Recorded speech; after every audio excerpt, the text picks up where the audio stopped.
Last కాదు kites గురించి ఎందుకు అంత కూడా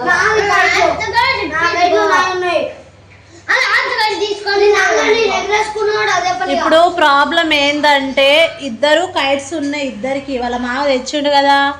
ఇక్కడ ఉన్న ప్రాబ్లం ఏంటంటే ఇద్దరికి సమానంగా పంచుకురు. వాళ్ళ మామ ఏంటంటే మా అక్క కూడా ఎగరేస్తుందని నాకు ఒక కైట్ తెచ్చిండు. అయితే దాని గురించి కొట్లాట, అంటే వాళ్ళిద్దరు సమానంగా ఒక్క కైట్ గురించి. ఇది ఎలా ఉందంటే ఇద్దరు అన్నదమ్ములు ఆస్తులు సమానంగా పంచుకొని ఒక తల్లిది 1/2 ఎకరం పొలం గురించి కొట్లాడుతూ అట్లుందన్న. తీసుకోవాలా ఖచ్చితంగా? సరే నేను తీసుకున్నాక నువ్వు తీసుకోవాలి కదా ప్లాన్. నిజం చెప్పు రే సాయి, కాసేపు నిజాలు మాట్లాడుకుందామా? సరే సరే ఆగు ఆగు, నిజాలు మాట్లాడుకుందామా? ఈ ఆస్తి ఓడిది చాలా పెద్ద ప్రశ్న ఇది. చెప్పరా. ఇంత పెద్ద ఆస్తిని ఒక 2 నిమిషాలకు క్షుణ్ణంగా పరిశీలించొద్దా కొద్దిసేపు? మీ ఇద్దరు కొట్టుకునేంత వరకు ఈ ఆస్తి కొట్టుకుంటూనే ఉంటారు కానీ అట్లా కాదు మ్యాటర్. ఇప్పుడు ఒక కైట్ సమస్య, ఒక కైట్ కోసం నాకు దీనికి సొల్యూషన్ టైం ఇస్తే చెప్తా. అప్పటితో కొట్టుకోవద్దు, సీజ్-ఫైర్.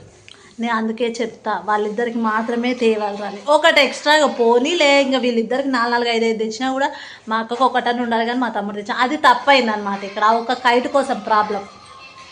సరే సరే నేను తీసుకుంటా కానీ ఎలా సరేరా. కానీ కైట్లు ఎగరేసే ప్రోగ్రామ్ ఉందా? ఇప్పుడే లేచిండు నా బంగారు చంకులు. లేచి ఇక ఈ కైట్స్ అన్ని ముందర వేసుకుండు. బ్రష్ కూడా వేయలే. ఫస్ట్ కైట్స్ చూసుకోవాలి. ఆయన ఎన్ని కైట్స్ ఉన్నాయి, మా అన్న ఏమన్నా దొబ్బేసిండా అని వారిని.